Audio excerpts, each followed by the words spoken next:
welcome to the Kobo Writing Life podcast, where we bring you insights and inspiration for growing your self-publishing business. We're your hosts. I'm Rachel, the author engagement coordinator for Kobo Writing Life. And I'm Joni, author engagement specialist at Kobo Writing Life. On today's episode, we're talking to Aime Austin, who is the author of the Casey Cort Legal Thrillers series.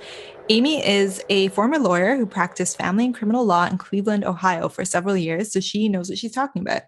When there's not a global pandemic, she is traveling between Budapest and Los Angeles. She's based in both places, and she also has her own podcast. We spoke to Aime about her Casey Cort series, which she recently rebranded with new titles and covers. We spoke to her about that process. We talked to her about how she writes her books, which contain multiple points of view, and she creates mysteries without actually plotting them, which I find fascinating. And we spoke to her about her podcast, Time to Thrill, and we asked her what her favorite guilty pleasure book is. And Joni, what's your favorite guilty pleasure book? Okay, I don't feel guilty or embarrassed about this at all, but I really love Valley of the Dolls. It is my favorite, garbage book. It's super readable. It's so campy and ridiculous. The most absurd things happen in it, but it is such a good read. And if you haven't read it, that should be your summer book beach read. Highly recommend. Rachel, what is yours? Like you, I don't feel guilty about this at all. I have no shame about this. I am proud of this. In fact, I have read every novelization of the Buffy the Vampire Slayer television series. That is just very on brand for you, Rachel. Thank you very much. I'm happy my brand is strong. Anyways, Excellent. We had a great time talking to Aime, and we hope you enjoy the interview. So we are here today with Aime Austin. Thank you so much for coming on, Aime. Thank you so much for having me. Can you start by telling our listeners a little bit about yourself and about the kind of books that you write? So as Aime Austin, I write what I would call legal thrillers or crime fiction. I've written 10, but the ninth one, I always lose track this way, but the ninth one is releasing, it's May 24th. And it's crime fiction with a protagonist. Her name is Casey Cort. She's a lawyer who had a hard time. So she hangs in her own shingle. She's self-employed as a solo practitioner, and she runs into a lot of situations. But mainly, it's not a murder mystery. Somebody actually recently asked me that. So in the first book, she's representing a judge whose daughter has been lost to foster care. And then the second one is about judicial corruption. There's sex trafficking, that kind of thing. So she runs into those kind of situations. And the 10th book, actually, I just finished writing, but won't be out until September. It's her first murder case. And it's actually my first murder mystery writing. I was going to say that's fun, but saying that's fun about murder is bizarre. But it's been an interesting, I never wrote, so I don't plot books. So that's its own problem. So I decided that there was going to be this murder. And then halfway through, I realized I was going to have to solve the murder as well. And that was more difficult. It was like putting together a puzzle. I had to actually get a big board and figure out who did it and the murder timeline and all of that. And that was new. So based on other interviews that I've listened to with you, you were a lawyer, correct? Is that kind of your inspiration for the character of Casey? And how did you go from practicing law to writing legal thrillers? So I will say this. I went to law school, I think, under parental pressure because it would not have been my choice. But there was my mom went to graduate school. She took off, she started when I was 5. So maybe she took off 10 years between undergrad and grad school. And she really felt pained by that and felt that it really held back her career. So there was a huge push to go to graduate school immediately after. So I majored in English and I wanted to be a writer like Studs Terkel. I wanted to do narrative nonfiction, but I got pushed. So I went to law school and I practiced for a little while, but kind of quit to write. And it was actually depressing. So I hung out a shingle, not because, I didn't cross a family and I wasn't banished, in the Cleveland legal circles. I just did it. And it was a little bit depressing. So I did some of the kinds of cases that she did, not nearly as dramatic. Nobody, lost their life, or I did not handle sex trafficking or anything nearly as fun. I don't mean fun that way, but fun, interesting. I lived in Cleveland during a certain time where there was a lot of corruption in the legal system. And for some reason, it really affected me. And I sort of wanted to write about that. And it was actually interesting going back. So I stopped practicing law years and years ago, finally in 2008, but that was in California. But one of the things that was interesting is that going back, a lot of the people who I had worked with went to jail. So I feel a little vindicated in the sense that I have a friend who, she doesn't live there as well, but she was an attorney in Cleveland as well. We had gone to college together. And every so often I'll call her or email. I'm like, oh, what happened to so-and-so? She's like, oh my God, she got disbarred. I'm like, oh, finally. Or so-and-so, I'm like, what happened to him? She's like, well, he went to jail. I just was so affected by the corruption, and it felt so normalized and nobody ever said anything. And I was like, so there was only one judge, for example, that handled domestic violence in divorce cases. And he had like a penchant for women wearing skirts and women wearing pink and all of these. And unless women were like seriously battered or came in bruised, he didn't seem to feel compelled to make orders, but he was the only one.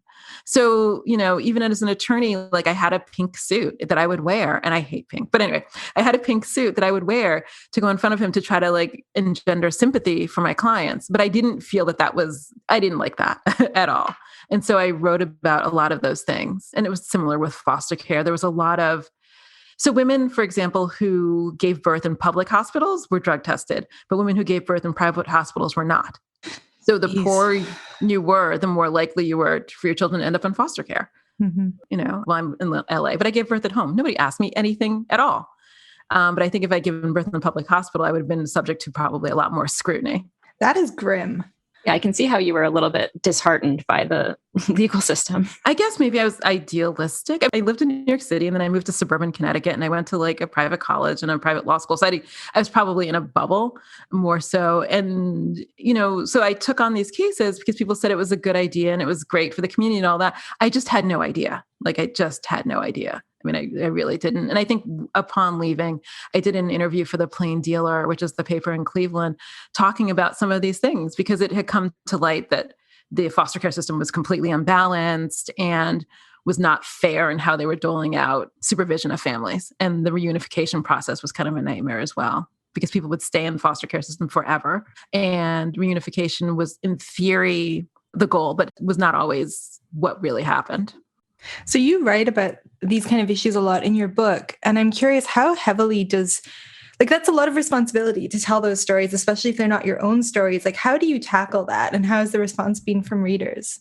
The reader response, it's super interesting. One of the main responses I get is, I'm glad you're telling these stories because they're not stories that are generally told. So they're not my stories specifically, but I did witness very similar things. And so it's fiction. So it's going to be dramatized because, it's kind of mundane. I mean, the fact that some case took 15 months to wind its way through the system is not that interesting. So obviously the timelines are usually compressed. And even I've gotten emails, well, I guess you would understand this. So obviously they're selling books on Kobo. I get emails from people in Canada as well as the UK and English speaking countries mostly. And they talk about the system in where they are. And it's not always dissimilar. So that's pretty interesting. In terms of some of the other things like sex trafficking and all that, I did some volunteer work in California when I first moved here around those issues.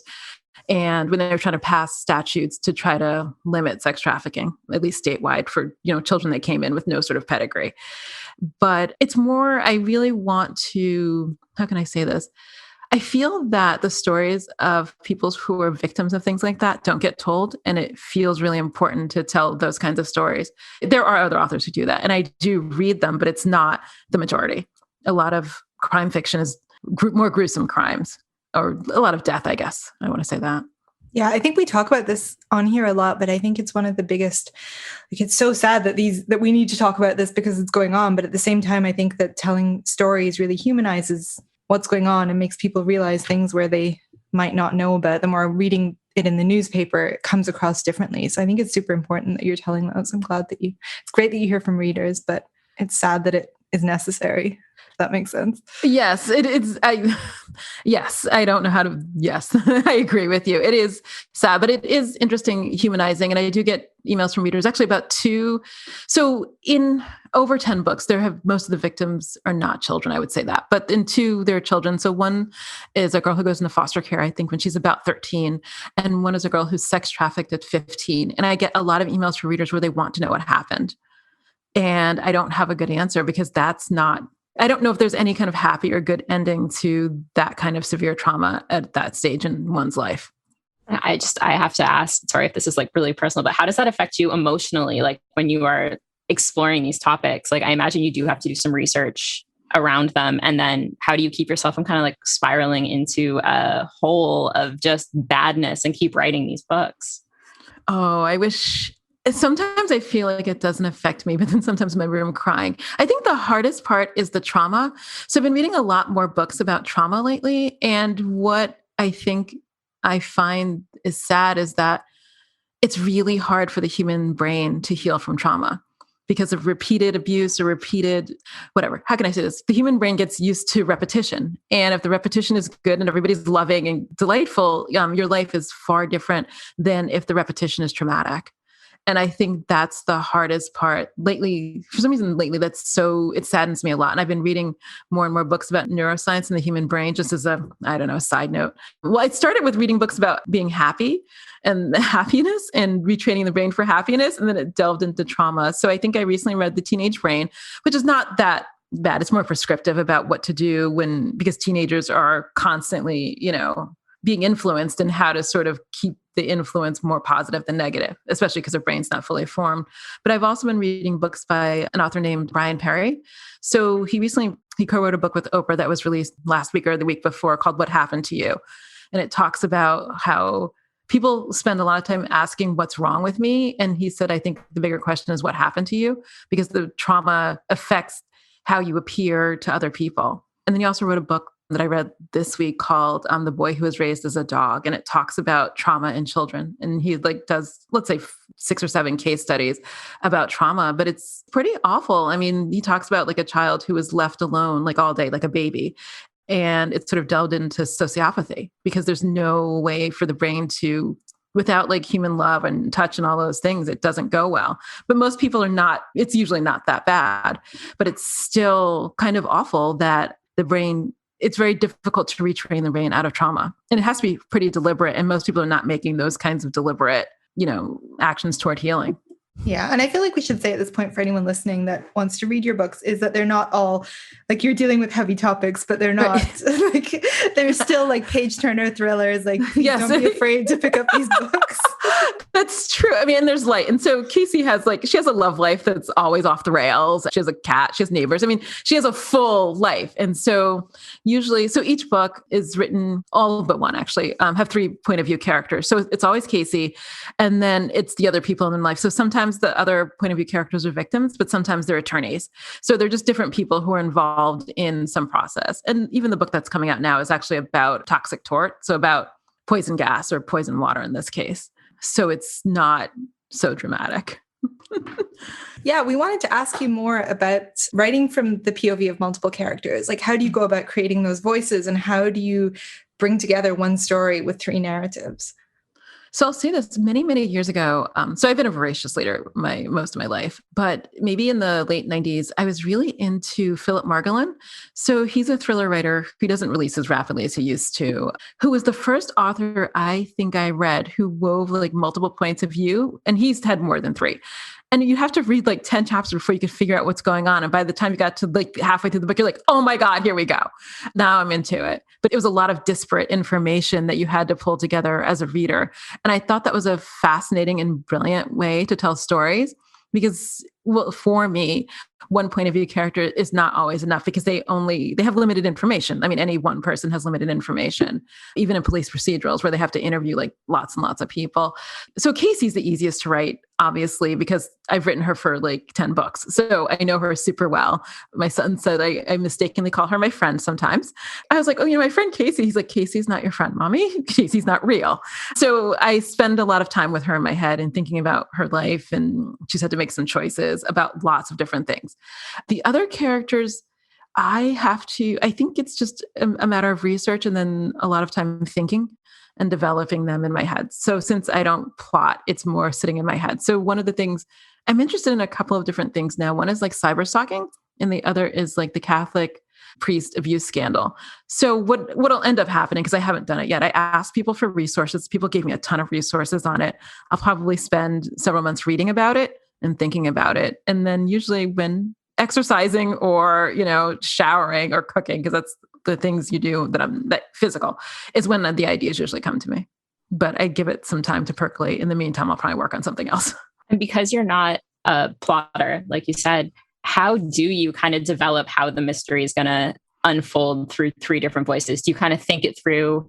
Like, do you have an idea in your head of where it's going to go, or do you just kind of give her and then go back and edit and figure it out from there? I sit and write, and I only edit 3 pages back. Okay, so there's an author coach named Becca Syme who has coached a whole bunch of people. I'm sure that you've heard of her.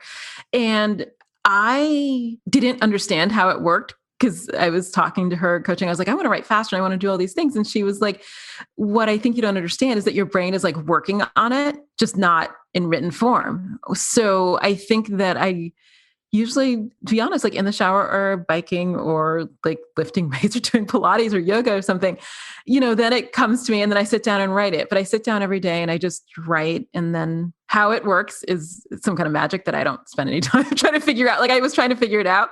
And at some point, I think she looked at me, the writing coach, and she was like, is it working? And I was like, sure. She was like, then you don't need any more information. If it works, right? If it works, she's like, leave it alone. So that helps. You talked a little bit about how motherhood impacted your writing career. Is there anything you can tell us about that? Like, what was it like? How does it change things for you? Because it is a big change. It changed things dramatically. I think the biggest mistake I made is I didn't think it would change anything at all. So for some reason, I thought I would just, I don't know, have a baby and then just keep on trucking like the same way I had been before. And it was such a naive thought. And actually, my son asked me last night, I don't know, he likes to cuddle at night. And he was like, did you expect motherhood to be this way? And I thought, he's 11. And I thought, no. And he said, what did you not figure out? I said, I think I underestimated the time. Like I just didn't. So I wrote for, I'm trying to think how many years. I don't know, maybe 10 years before he was born. I only started publishing later, but I was working on the first Casey Cort book for many years. It took a long time to figure that out, how to write a book. And I thought I would have a baby, I don't know, and he would nap and I would just like write a book. And then for the first 2 years after he was born, I didn't write because I was so exhausted and I didn't have the time or apparently probably the brain power to do both. So I was doing this attachment parenting, it was nursing, we're going to do this co-sleeping and all of that. But that meant like he slept in 90-minute increments. And that's not really, it's fine. He doesn't sleep that well now, but he's older, so I don't have to worry about it. But it's just, I didn't anticipate that it would have an effect on my brain. So at one point, I don't know, he was 2 or 3 and we were driving somewhere and I got a mile before I realized I had gotten in the car and drove somewhere. And so I don't think that my brain could pull together those disparate thoughts. And so I don't think I started a Casey book, the second one, when I was pregnant, and then my mind wandered and I was nesting and doing all these other things. And I think I went on vacation because it was my last vacation, before I had a baby. And then I looked up and a year and a half had passed before I finished the book. I just looked up one day and I thought, oh, I haven't written a book. But it had not crossed my mind for a really long period of time. I think that we don't talk about this enough. And I'm seeing it now, like Rachel and I don't have kids, but a lot of our coworkers do. And there's this expectation in COVID that, you'll work from home and your kids are also at home and that's just going to work out. Like you'll just do it. And there's all this, well, you don't ask male writers about it. I'm like, well, because it's not quite the same. Like people are affected by this and we can't ignore it because then like everyone's kind of blindsided by it when they have a kid and their whole life changes. No, and I really wish, one of the things I was reading, especially in these books about trauma, they were talking about that children do better with multi-generational families. Mm-hmm. But I'm going to be honest, I'm an only child and my parents are only children.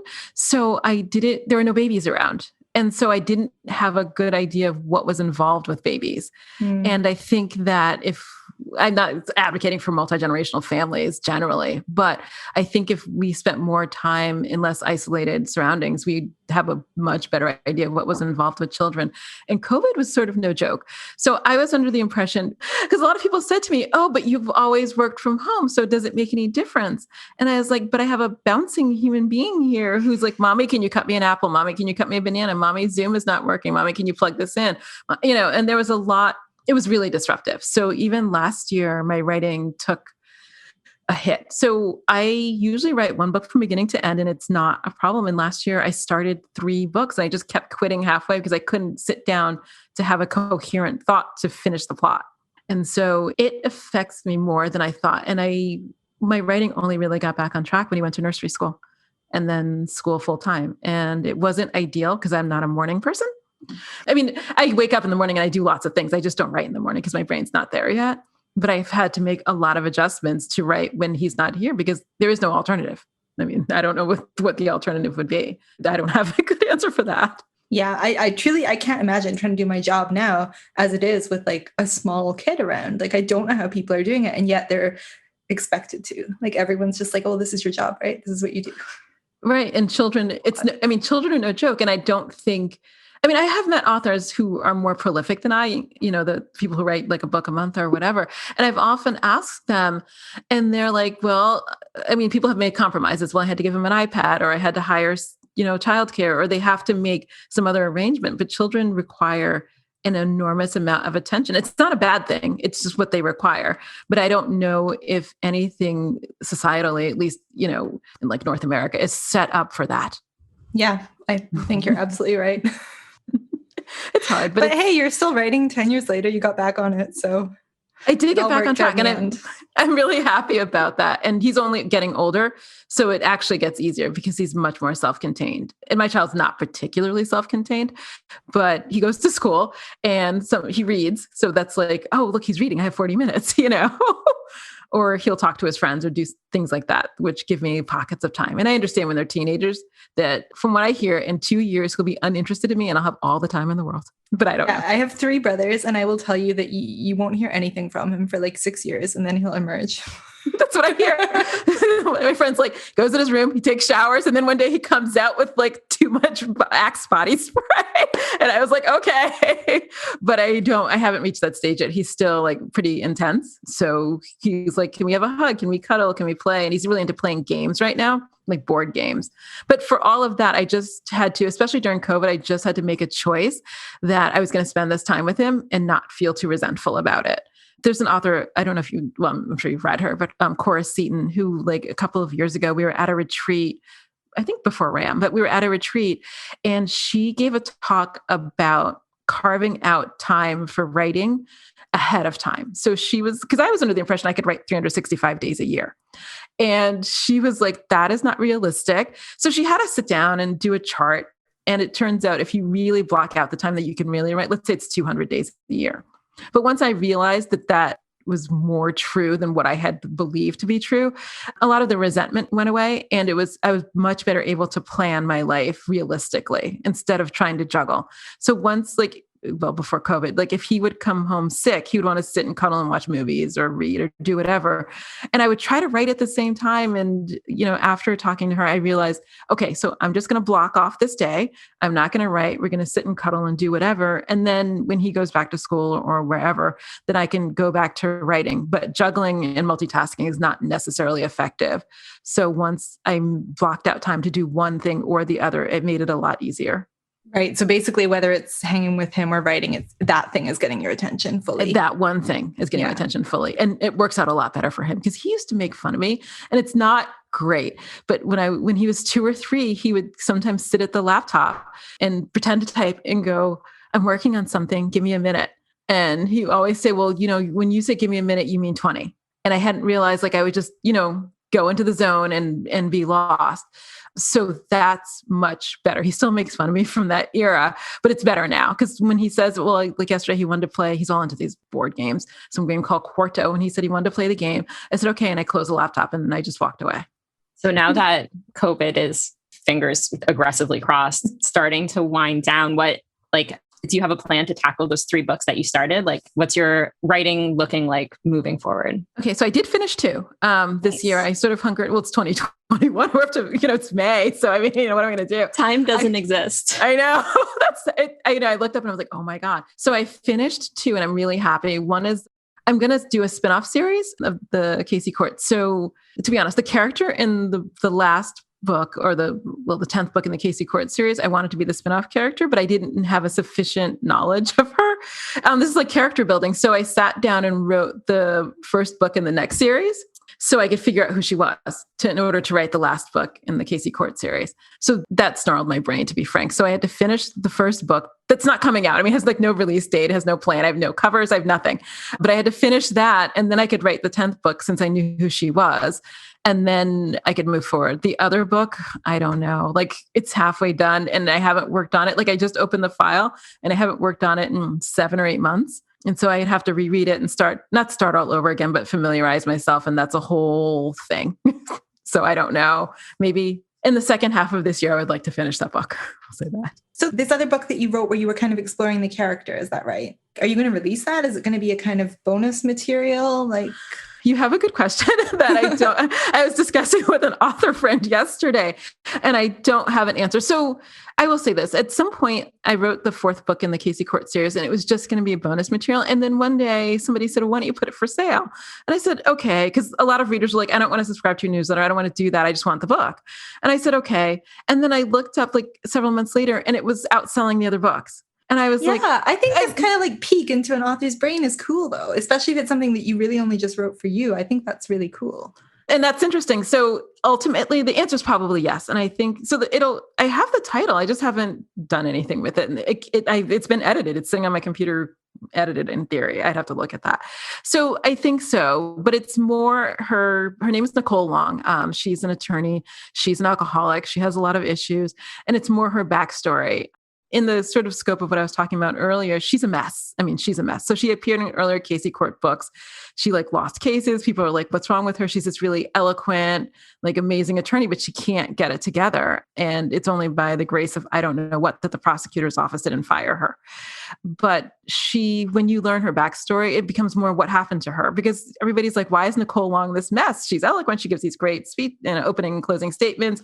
She majored in religion. She can quote the Bible like perfectly for like particular circumstances. Why can't she get it together? And in this book that I wrote, you learn why she can't get it together, because what happened to her is pretty tragic, and she has done nothing to manage her trauma except drink, which is not compatible with practicing law, it turns out. That's so thorough, though. I love that you wrote a whole book to sort of get your own head around how this character was and why they became the way they are. I like the idea as well, but it slowed down the pace of the book that came after the book that readers are emailing me about. I mean, you get those so emails. Not and ideal. Like, I get the emails all the time. And one of my readers is like, she's like, I've been reading you for years and years, and I'm just waiting. And I'm just like, I know, I'm sorry. And I actually did explain quickly too, right? Not quick enough for her. Right. No, it's never quick enough for them, because I do write other things in between. So it slows it down. And I also publish more slowly than I write, because I got to build in a buffer of time for all the things that's like raising kids and traveling and all that. I really got to build in a buffer. So I write in spurts. Like I write more in the summer than I do in the winter. And so I try to even it out release wise. And when it came to publishing, did you always plan to publish independently, or did that just happen along the way? No, not at all. So there's two stories. Basically, the first book in the Casey Cort series, I finished in, I don't know, 2000 maybe. And I got an agent who, she does okay. She has really great client, a really good client last her. So I was super excited. This is so long ago. She like FedExes like the agent agreement. I was like, my world is going to change. I sign it and FedEx it back, and they couldn't sell it. People were not interested in crime fiction, they told me, with protagonists of color. I mean, they were quite honest. I mean, that's fine. They told you that? Well, yeah, it was, yes. People, I mean, I found people to be quite frank, and I'm from New York, so I can't take it personally, because what am I going to do? So I shelved the book. And so growing up, I don't want to say primarily, but my primary fiction reading was romance. So I decided to write romance under a different pen name, and those were picked up by a publisher. And the publishing experience was not ideal. Romance, is a high volume thing. And this was before independent publishing. Well, not before like 2011, 2012. And so the experience wasn't ideal. And I think I got the first royalty statement. It was $55. And I was like, okay, so this is not going to work. But because I'm like, this is literally not going to, I've quit practicing law. I can't live on $55. So, but I live in Southern California, and I attended RWA meetings for both Los Angeles and Orange County. And there are several authors who were early successful, like Deborah Holland and people like that, who were like, this is what you need to do.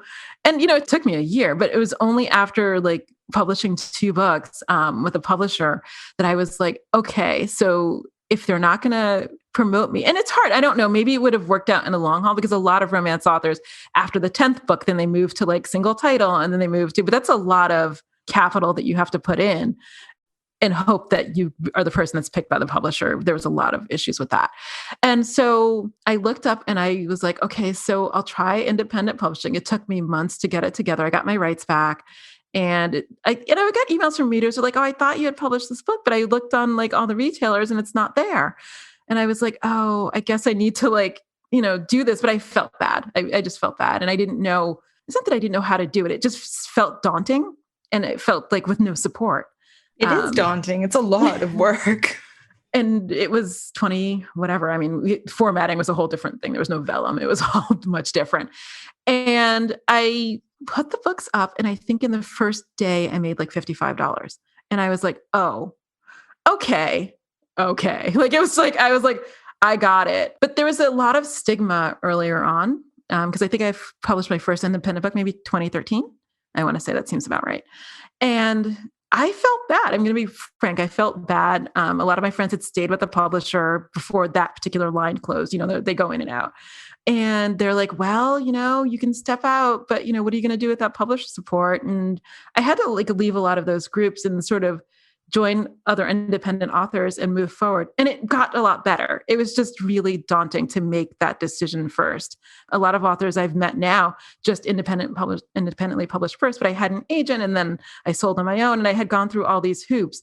And I was looking for that validation and I had to let go of that, but it wasn't the easiest leap of faith to take. Yeah, I bet. How do you feel about it now? Are you glad that that's how it went?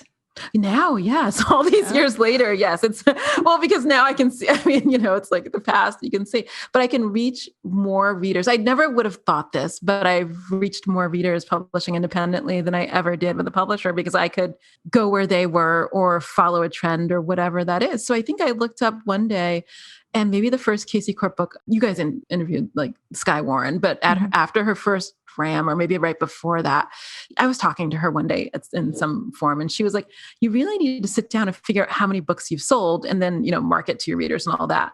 And I was like, oh, okay. And when I realized it sold like 10 or 15,000 of the first Casey Cort book, I was like, oh, like I've reached people, like I was looking for something and I'd already had it.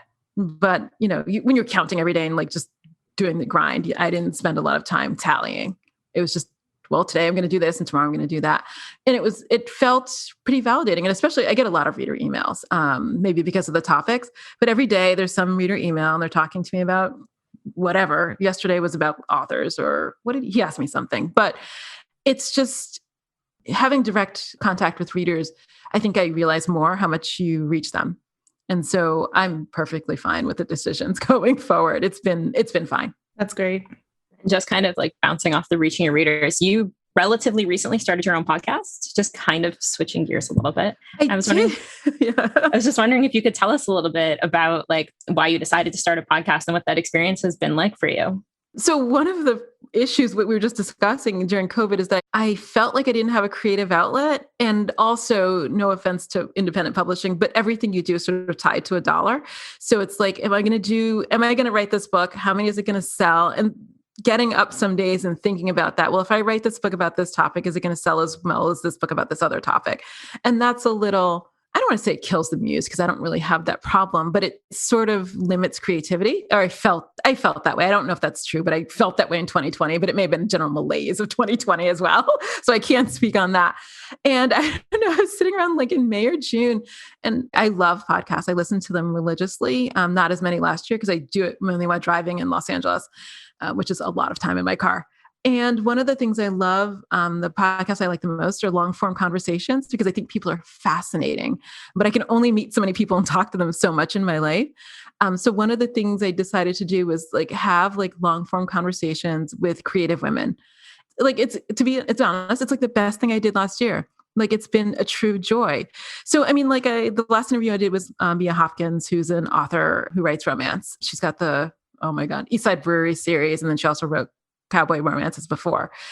So I see her from time to time. I'd stop by her house, but she's got a child and a dog. I mean, and so our conversations are usually limited by all of the outside circumstances. And it was the first time I was ever able to sit down for like a solid hour and talk to her just about her creative process.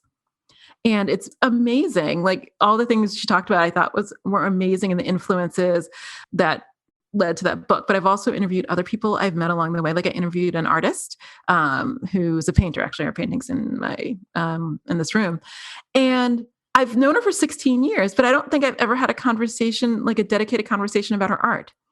And it was the most amazing hour. I mean, I visited her right before COVID at her latest exhibit. And she was on the cover of the gallery exhibition. So it's I was really proud of her and it was amazing. It was a pleasure to talk to her and find out she was untutored in art. She had never taken formal art classes, but she's this amazing painter. And it's just an interesting time to have these conversations. The month before I interviewed Evelyn Adams, who's a New York Times bestselling author of romance. And she talked about what romance meant to her. And it meant something completely different to me. So it was just fascinating to talk to somebody about what she believes romance is. And she talks about being seen and all of these things that I'm just these women are so amazing and so smart and so talented. And it's lovely to bring those conversations to people. And so the feedback I've gotten has been amazing. And it's actually opened up different conversations. Somebody asked me the other day about a podcast and we ended up having a much more in-depth conversation than we may have had about books, authors, writing, and creativity. That's so cool. And it is a great podcast. I listened to an episode this morning on my run and it was great. The format's really good. And it seems like a really almost casual conversation, but there's so much depth to it. So, I mean, you're doing a great job. I love talking really to people. So I have them scheduled now and it's just, I'm so looking forward to it. It's so amazing to talk to people. And a lot of authors, it's interesting. One author emailed me yesterday who does quite well. And she emailed me and she's like, do you think I have anything interesting to talk about? I'm like, I have had conversations with you. You're the most amazing person. What would you, of course, we have a lot to talk about. It's cool. True. We've done so many of these interviews and there is always something interesting to talk about. No matter what, it's really there great. is. I think every person has a story. And not everybody writes the story down. So I'm more than happy to talk with you and listen to you and elicit that story. I find it fascinating and it's deeply fulfilling, to be honest, as a creator. And I don't have to worry about what it earns. What are your favorite podcasts? I just want to know. Okay, so I listen to a podcast, but I'm going to be honest. Okay, it's my favorite one right now is a podcast called The Honeydew. It's a comedian named Ryan Sickler. He's here in LA, but he talks about, he calls highlighting the lowlights, and he talks to famous people mostly about their trauma in a really humorous way, which it doesn't always land for everyone. So I think I was standing in my kitchen and somebody was talking about some abuse story, but the way they were telling it was just so funny. And, I'm falling off my chair laughing, and a friend of mine walks in and he's like, okay. And I was like, I don't know how to explain it to you. It's just sort of funny. I listened to that. And then I listened to Mark Maron, WTF, for a long time, because he also interviews creative people in their long form conversations. And people's lives are just sort of fascinating from how they get from point A to point B, because it's never, I don't want to say it's never clear, but meeting people socially, that's not always clear. But listening to an hour of their life story, it's amazing to me. Have you listened to the Louis Theroux one? He and Mark Maron are best buds. Mm-hmm. He's always on his. He did a podcast during lockdown, which was really interesting as well. But I also love podcasts. I listened to a few episodes, but I have been listening less often because it really was a drive time thing. So now that my son's back in school, I have more time. So I listen to them. I've been listening to them a lot more lately, but I just find long form conversations fascinating. I don't listen to news or anything else, not in a podcast form. Yeah, there's so many good ones out there. I feel like COVID was a good year for it too, because everyone was like, well, I might as well do a podcast. And so now that everyone's back in their cars and walking to work, then we'll have a wealth of content. No, it's great. It's great. I was biking the other day on the beach and I was like, I'm so excited because it's so great and I can just listen to these. All right. I'm conscious that we're taking up a lot of your time. Oh yeah. One more question that we wanted to ask was that you recently rebranded the Casey Cort series, right? New covers, new back copy. Can you walk us through how that was and why you decided to do it? Okay, so I'll be honest. So there's an author so a year or two ago, after one of the RAM conferences, an author, Marina Maddox, she's a New York Times bestselling author of paranormal romance. She's my accountability partner. So we have a conversation every week to as a kick in the pants, because otherwise I would knit and she would garden, and she also knits and I also garden. But we would do a lot of other things that are not involved with writing and advancing the writing business. And we were sitting around and I was talking about the series and she said, can I say something? And I was like, sure, go ahead. She was like, I think that your titles are not serving you. And I think that your covers are old. So the first cover was developed in 2014 by an artist. It was great. It was timely, but she had done all of the successive covers in the same vein. And I looked up and it was 2021 and 2014 was 7 years ago. And I just had not thought about it. And so, I got a K-Lytics report. I spent a lot of time looking at the top books in thriller the categories, especially those with female protagonists. And I realized that my covers were out of step and I needed to rebrand them. And in terms of retitling, which I don't think is always a good idea, I have my issues with it because it's very difficult to manage. The titles were not harmonious and it wasn't always clear.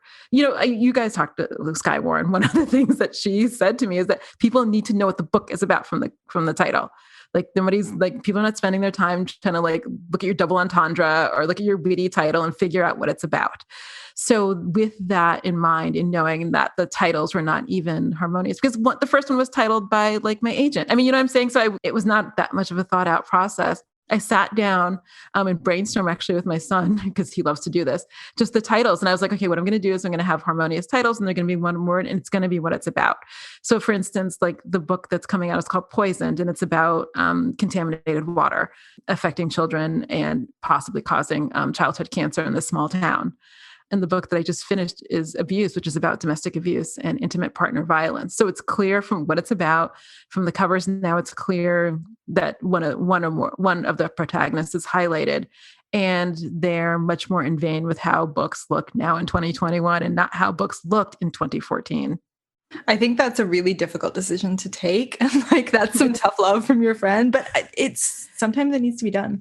No. And I told her, she said, are you going to be okay? And I said, I don't take it personally and I will take your advice. Like I heard her and I did it and I have no regrets. And the books have started selling better than they were previously. So it's fine.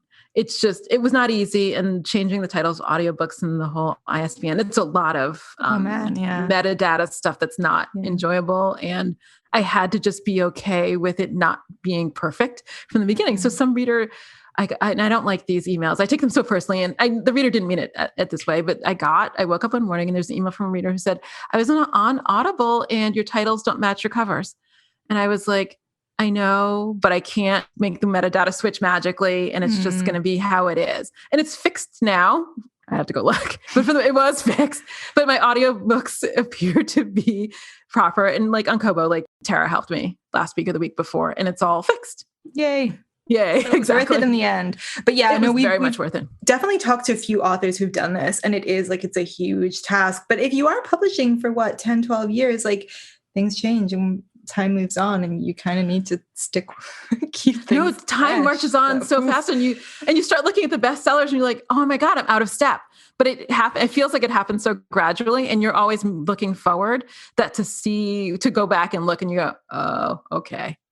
So I did it for a lot of books this year. It was a huge project, but it was actually something that was easier to do during COVID because it didn't require long stretches of concentration. Typing in new titles much shorter than trying to write a book and keep a story in your head. Awesome. Okay, we want to finish off with some rapid fire book questions. Rachel, do you want to kick it off? Do you want to start? I would love to. So first up, what was the last book you read and enjoyed? Actually, it was a reread. So I did a podcast. There's an author named Julie Strauss who has a podcast called The Best Book Ever. And she asked me to be on it. And I emailed her right away what the best book was. It's a book called What Came Before He Shot Her by Elizabeth George. It's a book I love. What I didn't realize when I emailed her is that I hadn't read the book in like 15 years.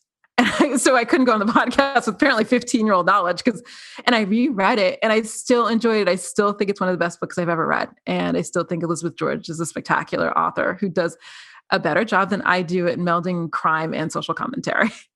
Okay. Do you have a favorite book that you consider a guilty pleasure or that you're like a tiny bit embarrassed about? Would I say those out loud? Oh, I don't know.